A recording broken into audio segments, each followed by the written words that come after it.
Meidingu Loitongba Christapta lising amaga chamaga kunithoida kanglei pakining thau oina panki. Meidingu Loitongba Ibema leimaren sangleima panarami. Maitai leimarenna Mazaibungo atom yoirombane hemtau iwan thavane sababane makoi ahumpoi. Meidingu Loitongba Pambalan Nongpoklam Iril Turel Marugi Mapanda Taba Sinam Sangkon Tengbareng bagi Sangpam da Chatuna Lan Soknarami Lan Ngamduna Loipot Yam na Komlaki Lan Naruda Sinam Gilu Chingba Naukong Ton Naukong Cha Aton Nautingba Amasung Kok Mareng Hinauba Asina Chingba Makoi Tara Paduna Puraki Meidingu Loitongba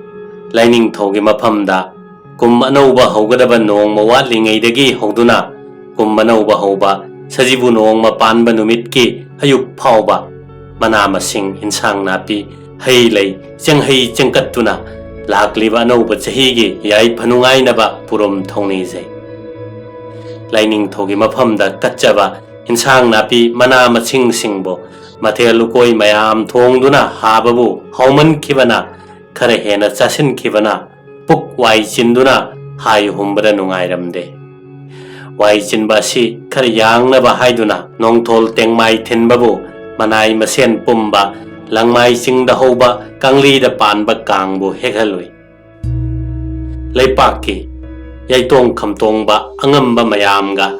sana sangai mangolda kangi mahaina leimai thakta kangkhen ama thamlaga atopa kang mahi amabu Kudyai Kutonda, Oigi Kubi, Kudombi, Kudyai Ahumna Chaptuna Pairaga, Yetki Kudyayadu, Long na Tektuna, Kang Mahi Adubu Kaptuna, Mang the Kin Kiva Kankinbu Pan Batanaduna Sanarami. Asumna Sanaba Sida, Haksang Waichin Bakara Komduna, Sana Haksang Yang Nanungaire. Meidingu Loitongba Ngasigi Sanariba Sibu, Kang Maruna. Tharo onduna tanaraga sanaba kang kaurasi haiduna kaunaraki chahi khudingi kumhau numitta charu thakluraba matungda tumnaba matam masida leptana sanasi haiduna lepnarami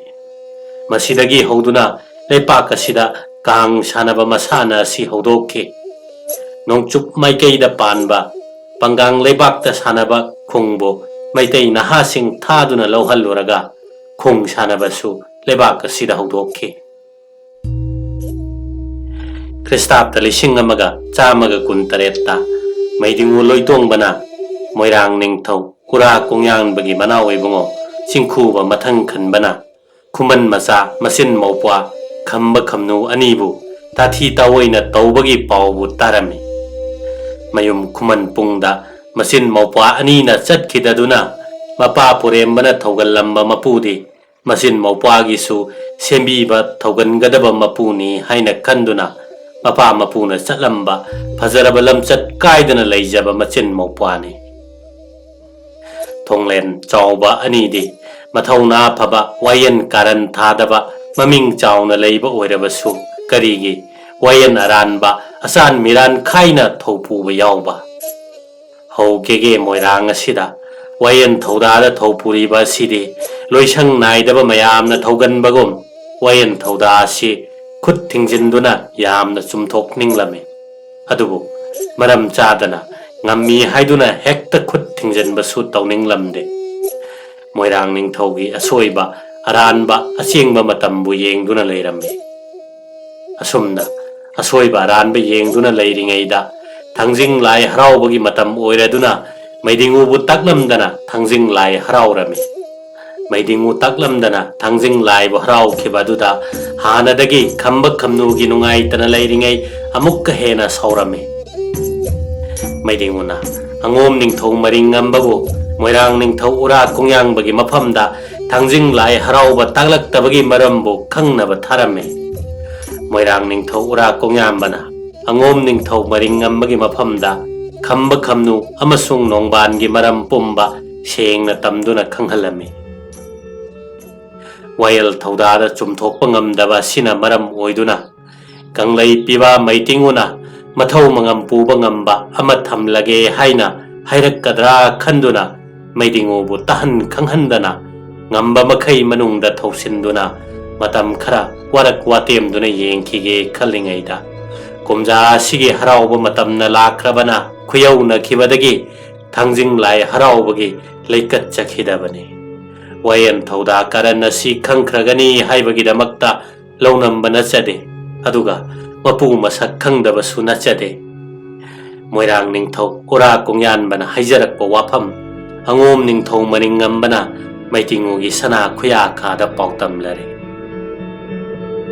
moirang ningthau ura kongyan bana Manau ibungo chingkhu bagi mamai yengduna leipak ngak pasi toirabagi ahan matam moiraba thonglen chawba anina khang bangamlaktraduna moirang ningthau gi pukning su khangladuna lona wa tanaraga moirang gi wayal akaiba chalam chumthok pinaba lairik pau iduna Meidingu gi maphamda mi thaduna pihallame Meidingu Loitongba chawba thonglen ani gi lairik pau bu taraga Meidingu na lairik pau marol ani thokna iduna moirang ningthau ura kongyan bagi maphamda pirame madudi hau keke nayum lamdamda moirang ningthau wayel thopuba kaya subage wayan thopubada matik mangam sadrabadi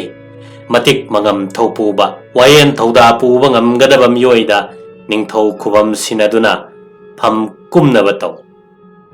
natrabadi kanglai piba kumlaktuna moirang wayen puragani moirang ningthau ura kongyan bana marai lokna manawi bungo chingkhuba mathang khanbada Meidingu na inauda su lairik pau ama piduna thaudak lakli haina takpirame lairik maronde nayum moirang chingkhuba keke moirang lamasibo nayambana panbra chingkhuba nangna panbra kanglai piba iru maitabadi nayamba ura kongyan bane adubo nangna wayan thopure haibatare nangi wayan sumtho achan mirai khaigano ngammi haiduna mapana machabu yangchanba chalambu thado ura kongyan bana manawai bungo chingkhubada mama mapa leitraba khambabu awaba tanaba sinba aduga mara leijadabi mamombu kabo senbi pungda thabagi paubu tabana waram masi hairakpani maram maduna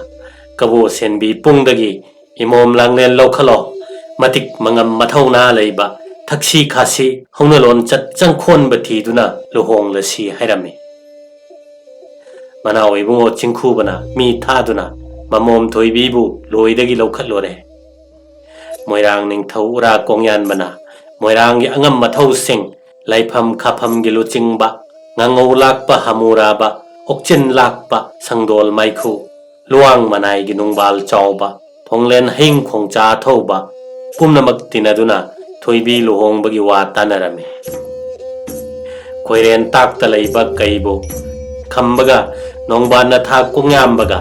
ani gi matik yengna kaibo phahalasi matik mathauna leiba kaibo phaba ngambada imom thoibibu pirasi lepnarame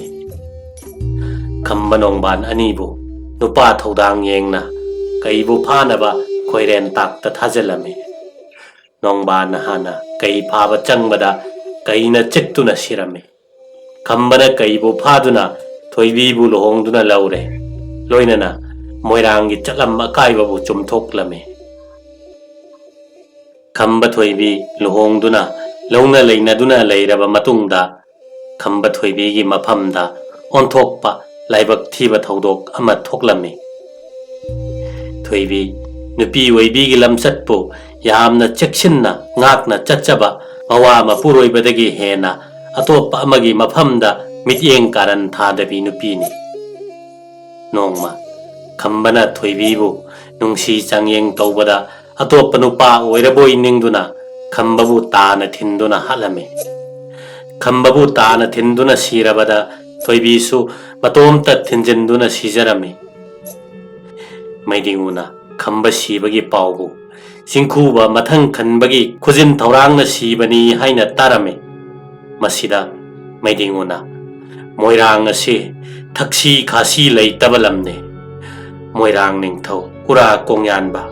Manaw Ibungo Chingkhuba machin manaw asi warak hodaba yade haiduna ising lambida hi gilanmi kangfalda sagol tongba amasung khongmi lanmi bu Meidingu masamakna lanching puren oiduna Moirang gi mathakta lantaduna mathak makha ona chai khairami ura kongyangba amasung Manaw Ibungo Chingkhuba machin manaw ani di chen khiduna lot khre Moirang ningthau machin manaw bu thiba yaba makhai thibada thiba phangdabadagi sana konungda halakle